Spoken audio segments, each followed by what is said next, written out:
하나님 말씀 보시겠습니다. 하나님 말씀은 누가복음 1장 13절부터 25절까지 말씀입니다. 천사가 그에게 이르되 사가랴여 무서워하지 말라. 너의 간구함이 들린지라. 내 아내 엘리사벳이 내게 아들을 낳아주리니 그 이름을 요한이라 하라. 너도 기뻐하고 즐거워할 것이요 많은 사람도 그의 태어남을 기뻐하리니 이는 그가 주 앞에 큰 자가 되며 포도주나 독한 술을 마시지 아니하며 모태로부터 성령의 충만함을 받아 이스라엘 자손을 주 곧 그들의 하나님께로 많이 돌아오게 하겠음이라. 그가 또 엘리야의 심령과 능력으로 주 앞에 먼저 와서 아버지의 마음을 자식에게 거스르는 자를 의인의 슬기에 돌아오게 하고 주를 위하여 세운 백성을 준비하리라. 사가랴가 천사에게 이르되 내가 이것을 어떻게 알리요? 내가 늙고 아내도 나이가 많으니이다. 천사가 대답하여 이르되 나는 하나님 앞에 서 있는 가브리엘이라. 이 좋은 소식을 전하여 내게 말하라고 보내심을 받았노라. 보라, 이 일이 되는 날까지 내가 말 못하는 자가 되어 능히 말을 못하리니 이는 내가 내 말을 믿지 아니함이거니와 때가 이르면 내 말이 이루어지리라 하더라. 백성들이 사가랴를 기다리며 그가 성전 안에서 지체함을 이상히 여기더라. 그가 나와서 그들에게 말을 못하니 백성들이 그가 성전 안에서 환상을 본 줄 알았더라. 그가 몸짓으로 뜻을 표시하며 그냥 말 못하는 대로 있더니 그 직무의 날이 다 되매 집으로 돌아가니라. 아멘. 24절 25절까지요. 이후에 그의 아내 엘리사벳이 잉태하고 5달 동안 숨어 있으며 이르되 주께서 나를 돌보시는 날에 사람들 앞에서 내 부끄러움을 없게 하시려고 이렇게 행하심이라 하더라. 아멘. 인간이 죄인된 이후로부터 사람들이 하나님에 대해서는 전혀 모르고 오로지 죄의 방식과 죄의 가치, 죄의 원리만 알고 있는 상태가 되었습니다. 그래서 사람들이 신에 대해서 생각할 때는 원래 하나님에 대한 생각보다도 죄의 기준과 가치로 알고 있던 그 죄의 개념을 기반으로 해서 신을 생각하고 있다라는 거예요. 그래서 일반적인 사람들이 신을 추구할 때 그 신은 죄의 기준과 가치에서 나온 그 개념에서 나온 신이라는 거예요.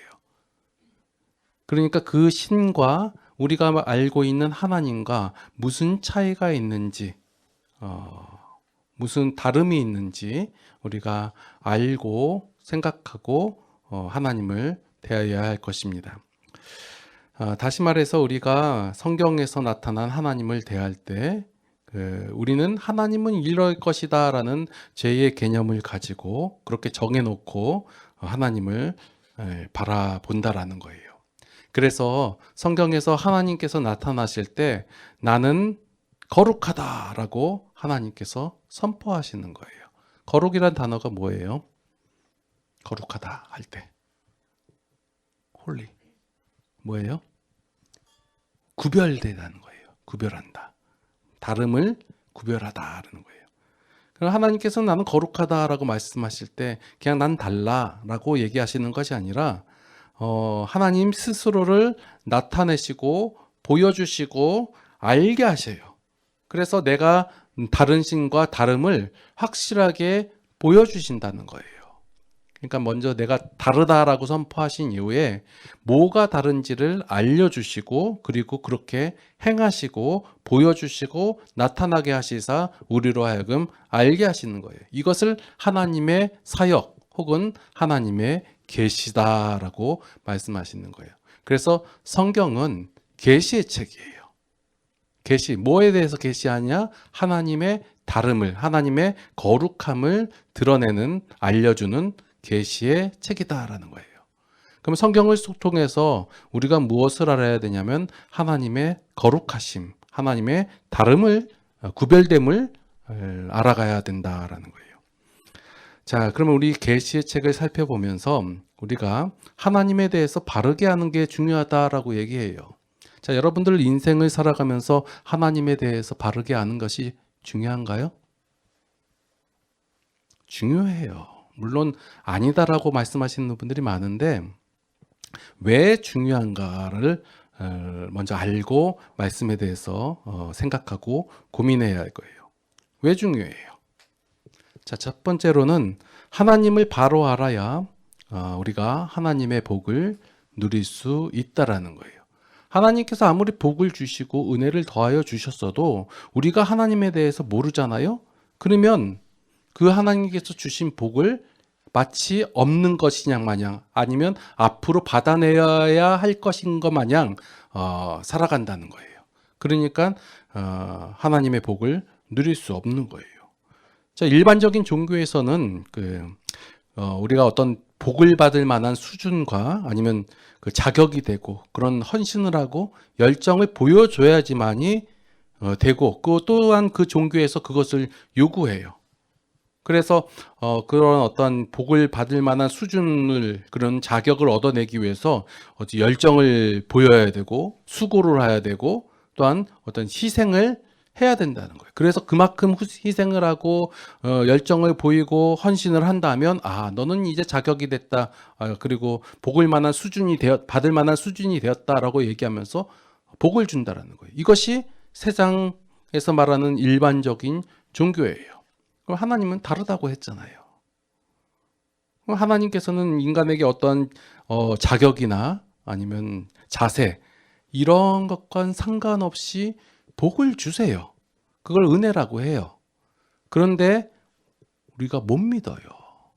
그러니까 일반적인 종교하고 똑같다 생각하니까 하나님도 이럴 것이다 해가지고 하나님께서 우리에게 어떤 자격을 요구하지 않았음에도 불구하고 우리는 마치 자격이 돼야 되는 것처럼 하나님 앞에 내가 성결해야 되고 하나님 앞에 내가 성실해야 되고 하나님 앞에 내가 헌신을 해야지만이 하나님께서 마치 나에게 복을 주실 것처럼 알고 있기 때문에 하나님께서 우리에게 주신 복을 우리가 누리지 못한다라는 거예요.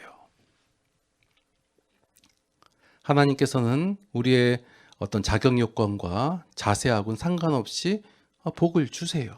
이러한 내용이 하나님께서 나는 세상 신들과 다른 종교와는 다른 것이다, 다르다라고 거룩하다라고 말씀하신 이 계시의 말씀 속에서 계속해서 반복적으로 드러내고 보여주신다라는 거예요. 그래서 제가 출애굽기에서도 이걸 확인하는 작업을 했고 누가복음에서도 마찬가지로 이것을 확인하는 작업을 계속해서 해내어 갈 예정이에요. 그러니까 여러분들이 하나님을 바르게 안다면 하나님께서 복을 주신 그 복을 받아 누리면서 살아갈 수 있다라는 거예요. 그리고 하나님을 바르게 아는 것이 왜 중요하냐면 두 번째 이유로는 하나님을 바로 알아야 헛수고를 하지 않는다라는 거예요. 헛고생을 하지 않는다라는 거예요. 하나님께서는 우리를 자유롭게 하시고 평안하게 하시고 또한 우리에게 평화를 주시는 분이시지 어떤 불편하게 하시는 분이 아니세요. 분명 그런 분이 아닌데 주변에서 말하는 그런 뻥에 휘둘려요. 하나님이란 그런 분 아니야. 네 봐라 인간 세상에서도 그런데 하나님은 더 하실 거 아니냐. 인간 세상에서 좋은 것을 받으려고 한다면 그렇게 노력을 하고 어떤 귀중한 것을 내놓고 해야 좋은 것을 받지. 그보다 더 좋은 것을 하나님께서 주신다고 하는데 더 귀한 것을 하나님께 드려야 하지 않겠냐라고 뻥을 쳐요. 하나님은 우리를 자유롭게 하시고 평화롭게 하시는 분이시지 우리를 불편하게 하시는 분이 아니에요. 그냥 하나님은 우리를 위하신 분이에요. 그리고 하나님께서 목표를 세우시고 우리에게 어떠한 사명과 과업을 주시고 그것을 감당하게 하시는 분이 아니시다라는 거예요. 만약에 어떤 인간이 신 때문에 어떤 부담감을 느끼고 이게 대부분 어떤 샤머니즘이나 이단이나 이런 종교회 속에서는 신을 믿는 것이 불편해요. 뭘 해서는 안 되고 뭘 해서는 해야 되고 이것을 안 지키면 법규를 안 지키게 되면 벌을 받게 되고 지켜야지만이 어떤 상을 받게 되고 솔직히 말해서 상보다는 벌의 개념이 훨씬 많잖아요. 이게 일반적인 종교고 세상에서 믿는 신들에 대한 얘기예요. 그러나 하나님께서는 그렇게 하지 않는다는 거예요. 하나님 때문에 우리가 부담감을 느끼고 불편해하고 어려워하고 힘들어하면 그것은 죄의 원리로 하나님을 대하였다라는 거예요. 하나님께서는 인간에게 어떤 특정한 행동을 요구하시고 인간이 먼저 이런저런 수고를 하면 하나님께서 그 인간의 행동을 관찰하신 후에야 비로소 적절하게 응답을 하시는 분이 아니시다라는 거예요. 근데 우리는 그렇게 한 거라고 생각한다는 거예요. 내가 하나님께서 나에게 미션을 주시는 거예요. 네가 어떻게 살아라. 뭐 하나님 법도를 지켜가면서 아니면 선하게 살아라. 뭐 이런 규칙을 과업을 주신 다음에 내가 어떻게 그 행동하는 거냐에 따라 가지고 하나님께서 불꽃 같은 눈동자로 우리를 살펴보세요. 그리고 그렇게 하나 안 하나. 그리고 나서 할 때마다 조금씩 선물 주듯이 계평 주듯이 아닌가요? 하여간 그렇게 조금씩 그 복을 주신다라고 생각한다라는 거예요. 근데 하나님께서는 그런 분이 아니시다라는 거예요. 인간이 먼저 행동을 하고 그에 따라서 신이 반응하는 종교는 그 일반적인 종교, 그러니까 하나님을 제외한 모든 신들 그리고 뭐 그런 종교들의 방식이고 원리일 뿐이다라는 거예요. 세상 보세요. 세상 종교들은 다 그렇게 얘기해요. 그래놓고 우리는 기독교인이다, 하나님을 믿는다고 얘기하면서 다르다 얘기하는데 뭘 다르냐라고 얘기할 때 이런 하나님의 근본적인 성질이나 성격 그리고 하나님의 그 방식을 얘기하지 않고 우리가 뭐 좀 더 아름답다, 좀 더 뭐 디테일하다, 뭐 이런 것만 얘기한단 말이에요. 하나님께서는 우리의 행동에 따라서 반응하시는 분이 아니라 정반대로 먼저 하나님께서 일하시고 사역하시고 행하셔서 우리에게 어떠한 반응이 나올 수 있도록 만들어내시는 분이 바로 하나님이시다라는 거예요. 이게 안 믿겨지잖아요. 그죠? 우리의 방식으로, 우리의 생각으로, 우리의 기준으로는 이게 전혀 이해되지 않는 거예요. 이게 정상이에요. 그러니까 하나님께서 뭐예요? 반복적으로 알려주시고 보여주셔서 결국적으로는 우리의 반응을 이끌어내시는 그런 분이 바로 하나님이시다라는 거예요. 이러한 하나님에 대한 개념을 가지고 이제 오늘 본문을 살펴보도록 하겠습니다. 자, 오늘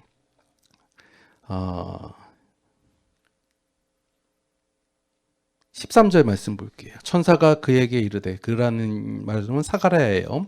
자, 사가랴여 무서워하지 말라. 너의 간구함이 들린지라. 내 아내 엘리사벳이 내게 아들을 낳아주리니 그 이름을 요한이라 하라. 자, 사가랴여 무서워하지 말라라고 하고 너의 간구함이 들린지라라고 말하고 있어요. 자, 사가랴가 무엇을 간구했을까요? 자, 우리들은 사가랴가 자식을 갖고 싶어가지고 하나님께 지속적으로 간구했을 것이라고 생각을 해요.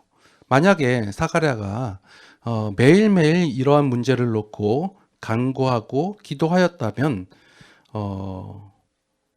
하나님의 사자인 천사가 나타났을 때 무서워할 게 아니라 뭐 해야 돼요? 기뻐하고 즐거워해야 돼요. 아, 드디어 기도 응답이 되었구나. 근데 사가랴가 무서워했다라는 것은 이러한 것에 대해서 상상하거나 기대하지 못했다라는 거예요. 그래, 바라지도 않았는데 하나님의 사자가 나타나가지고 선포하는 거예요. 그 하나님께 생할 일을. 이것이 바로 하나님의 일하심의 특징이에요. 먼저 하나님께서 내가 이것을 행할 것이다. 이것은 우리가 요구한 것일 수도 아닐 수 있는데 대부분 우리가 요구하지 않은 거예요.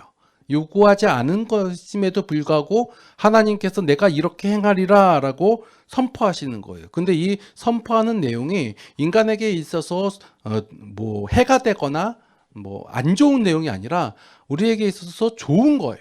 그 좋은 것을 하나님께서 선언하시는 거예요. 그리고 나서 내가 이렇게 선포하고 목표를 잡아놨으니까 너희들은 이렇게 행하라라고 말하는 것이 아니라 하나님께서 행하실 일을 우리 인간들에게 선포, 다시 말해서 보고하고 계신다라는 거예요. 이 개념 보세요. 한번 말씀을 읽어보세요. 그 아들을 낳아 주리니 그 이름을 요한이라 하라. 여기서 사가랴가 행해야 할 일이 뭐예요? 이름을 요한이라고 하면 되는 거예요.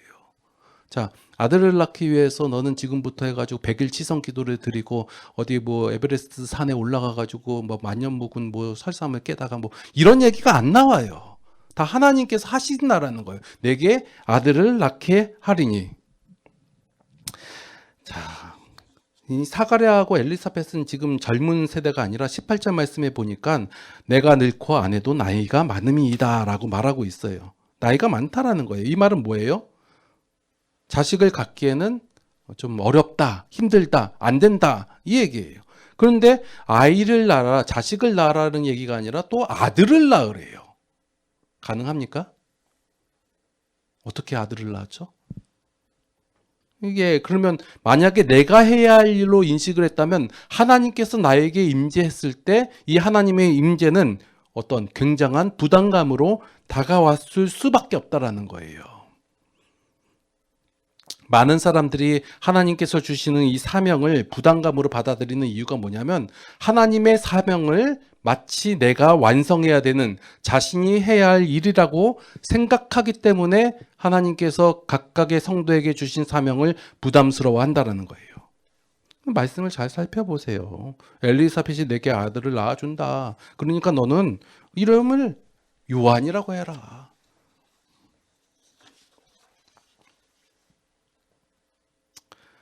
그냥 하나님의 행하심의 결과물에 대해서 하나님 말씀대로 그냥 이름을 붙이면 되는 거예요. 이게 사가랴가 행해야 할 사명이에요.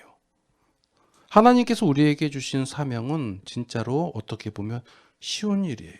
하나님께서 목표를 삼으시고 누가 일하신대요? 하나님께서 행하신대요. 그럼 우린 뭐 하는 거예요? 거기 동참만 하면 된다라는 거예요.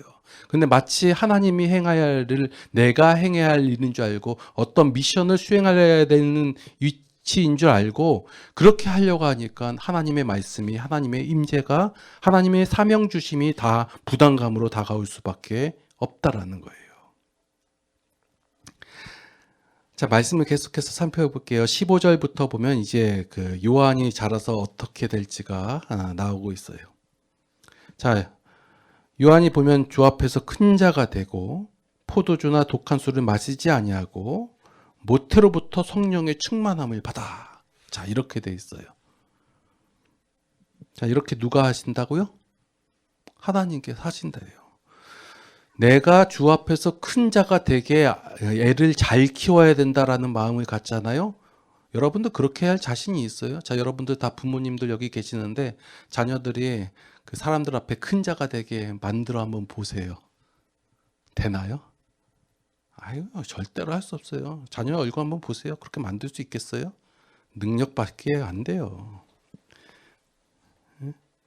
그리고 뭐 포도주나 독한 술을 마시지 아니하며 암만 부모님께서 저기 우리 그 중고등학교 애들 보면 담배 피지 마라, 술 마시지 마라. 아, 대학생들도 마찬가지. 한번 해보세요. 마시고자 하는 놈이 안 마실 수 있나요? 다 할 수 있어요. 어떻게 다 뚫는지 다 뚫어가지고 다 하더라고요. 자, 부모가 할 수 있는 내용들이 아니에요. 그런데 이렇게 하신다라는 거예요. 누가? 하나 더 있네요. 모태로부터 성령의 충만함을 받아. 자, 그러면 여러분들 어떻게 해야 돼요? 애를 가졌으면 태교부터 해야죠. 어떻게 하면 성령 충만을 받아요? 애가 모태로부터 성령 충만함으로 나와야 된대요. 방법이 있으세요? 아니면 어떤 교회나 아니면 그 유명하신 분들 자녀들 그렇게 되던가요? 이 도무지 할 수 없는 내용이에요. 이걸 우리 보고 하라고 하면 이게 사명이다라고 주시면 다 실패하고 말 거예요. 그러니까 부담감이죠. 그런데 누가 하신다는 거예요? 하나님께서 하신다는 거예요. 만약 하나님께서 말씀하신 대로 이게 이것대로 되어지지 않으면 누가 쪽팔린 거예요? 부모가 쪽팔린 거예요? 하나님이 쪽팔린 거예요? 하나님이 쪽팔린 거예요. 하나님께서 말씀하셨어요. 큰 자가 되게 하고 성령 충만하게 하고 포도주와 독주를 마시지 않게 하겠다. 누가? 하나님이 그렇게 하시겠다라고 말씀하시는 거예요. 그럼 그 부모는 뭐 하는 거예요? 하나님께서 말씀하신 대로 그 결과를 만들어내기 위해서 부모가 애를 쓰고 노력하는 것이 아니라 그냥 키우면 되는 거예요. 하던 대로. 할 수 있는 만큼 할 수 있을 때에. 그러면 부모가 할 수 있는 그 역량 안에서 하나님께서 행하시고 하나님께서 역사하시고 만들어 가신다라는 그 말씀이에요. 여러분들, 하나님, 그러니까 우리가 믿는 기독교의 하나님은 어떤 우리 성도의 자유와 평화와 안식과 행복을 위해서 수고하시는 분이 바로 우리의 하나님이세요. 여러분들, 이 사실을 놓치고 시작을 하면 말씀 하나하나 다 걸림이 될 거예요. 그 하나님의 말씀에 우리를 어렵게 하거나 힘들게 하는 그런 것이 하나도 없다라는 거예요. 그래서 말씀을 나가실 때 여러분들 이러한 개념을 잡고 그리고 나서 말씀을 읽어 나가셔야지 하나님의 말씀에 대해서 오해하지 않는다라는 거예요. 자, 제가 이렇게 하나님께서 다 하신다, 행하신다, 하나님께서 만들어 가신다라는 이런 설교하잖아요. 그럼 사람들이 좋아할까요? 싫어할까요? 일반적으로 싫어해요. 왜요? 다 오늘 본문에 나온 사가랴처럼 이렇게 행동을 한다는 거예요. 하나님께서 다 행하겠다, 너에게 이렇게 이루어 주겠다고 말씀을 하니까 18절 말씀에 사가랴가 어떻게 말했냐면, 사가랴가 천사에게 이르되 내가 이것을 어떻게 알리요?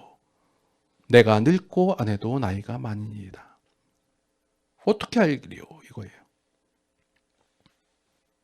하나님이 모르기 때문에 뭐부터 나오는 거예요? 걱정부터 나오는 거예요. 그리고 현재 상황을 바라보게 되는 거예요. 하나님께서 하신다는 일을 마치 자신이 해야 할 일로 오해를 한다는 거예요. 자, 보니까 두 가지가 나와요. 지금 어떻게 알려? 이게 당신이 그 하나님께서 보낸 사자인지, 그리고 하나님께서 나에게 이런 말씀하시고 그분이 하나님인지 내가 어떻게 알겠냐, 이 말이에요. 그리고 상황을 얘기하는 거예요. 나도 늙고 나이 나이가 많고 아내인 엘리사벳도 나이가 많다, 이 상황을 얘기하는 거예요.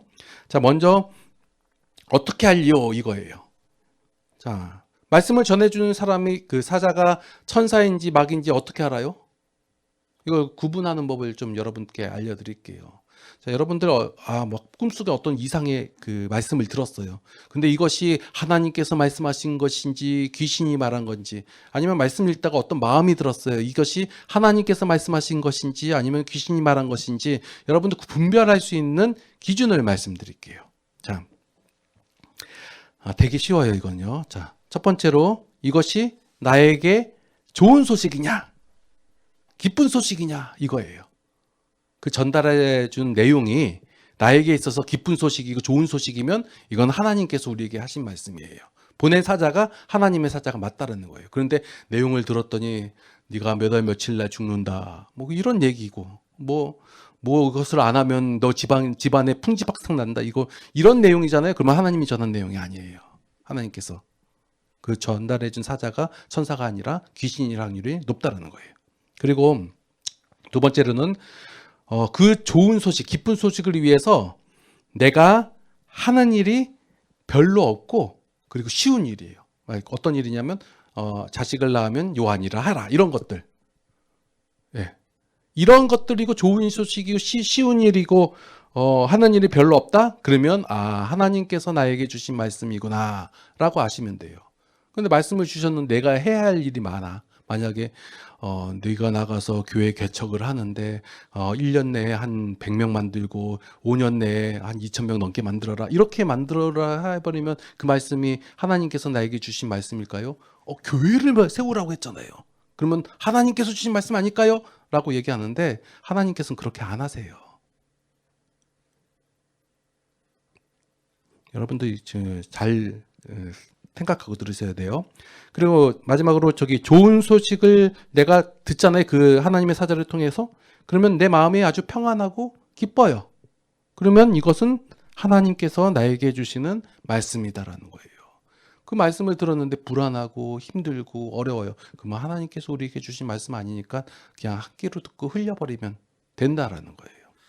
다시 말해서 하나님께서는 우리에게 편안하고 행복하고 기쁜 소식만 우리에게 주시지 어렵고 어떤 무거운 짐이나 그런 것을 우리에게 주시지 않는다라는 거예요.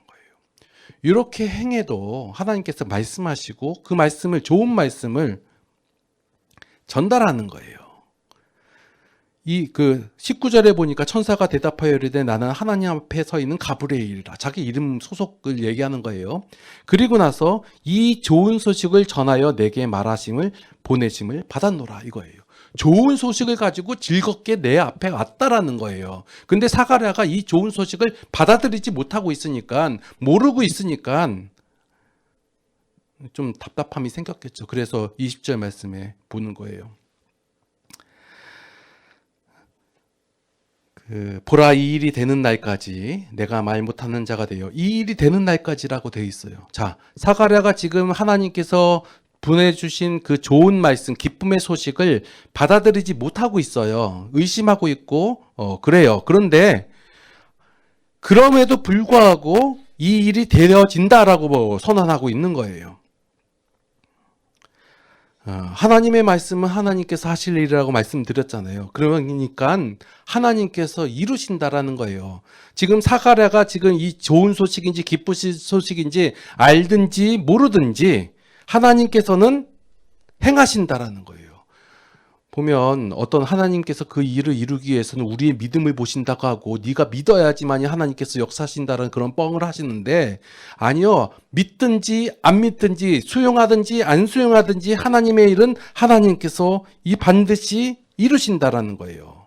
그러니까 우리에게 믿음을 요구하시지 않으신다라는 거예요. 믿음이라는 것은 우리가 만들어내가지고 믿어야지만이 역사가 일어나는 것이 아니라 하나님께서 역사를 이루심으로 말미암아 우리에게 믿음이 생긴다라는 거예요. 왜 하나님께서 우리에게 믿음을 요구하지 않으세요? 왜냐하면 하나님의 사역은 우리의 선물이며 은혜이기 때문에 우리에게 있어서 믿음을 요구하시지 않으세요. 하나님께서 먼저 사가랴에게 은혜를 주셨고, 사가랴가 받아들이든지 의심을 하든지 거부를 하든지 아무런 상관없이 때가 이르면 이루어 주신다라는 거예요. 그러면 뭐 하면 돼요? 우리는 네 하면 되잖아요. 하나님께서 행하신다. 네. 그게 뭐예요? 아멘이잖아요. 여러분 잘 아는 아멘이 뭐예요? 네, 그렇습니다. 이거예요. 어차피 이루어질 일이고 하나님께서 행하시고 하나님께서 우리에게 좋게 행하신다라는 것인데, 우리가 하나님을 알지 못하고 하나님에 대한 의심이 있기 때문에 아멘 하지 못하고 네 하지 못한다라는 거예요. 그러니 하나님의 역사 가운데서 불안하며 힘들어하며 어려워하며 살아간다라는 거예요. 그래서 하나님의 은혜를 누리지 못한다는 거예요. 누가? 하나님의 사람이. 하나님께서 택하시는 하나님의 사람, 오늘 사가랴는 뭐예요? 하나님을 알지 못하고 하나님에 대해서 제대로 알지 못했기 때문에 하나님께서 주신 그 복을, 은혜를 누리지 못하는 거예요. 말 못하면서. 결국은 뭐예요? 아들이 낳았고 이름을 요한이라고 부를 때 이제 다음에 나오잖아요. 그제서야 알게 된다는 거예요. 하나님께서 여러분들에게 은혜로 오셨습니다. 그러니 하나님의 말씀에 네 하셔서 하나님의 복을 누리시기를 예수님의 이름으로 축원합니다. 아멘. 기도하시겠습니다. 사랑과 은혜가 풍성하신 하나님, 참으로 감사를 드립니다. 우리의 삶 속에서 하나님께서 나타나 말씀하시고 우리에게 참 자유와 평안을 허락하여 주셨습니다. 그 하나님의 일하심에, 하나님의 행하심에 참으로 감사를 드립니다. 우리가 하나님을 바로 알아서 우리에게 행하시는 하나님의 모든 것이 우리를 위한 것임을 바로 깨달아 알게 하여 주시옵소서. 그래서 우리가 하나님의 말씀에 네, 아멘하게 하여 주시옵고 그 하나님을 날마다의 삶 속에서 자랑하게 하여 주시옵소서. 우리에게 행하신 그 하나님의 은혜를 누리며 살아가게 하여 주시옵소서.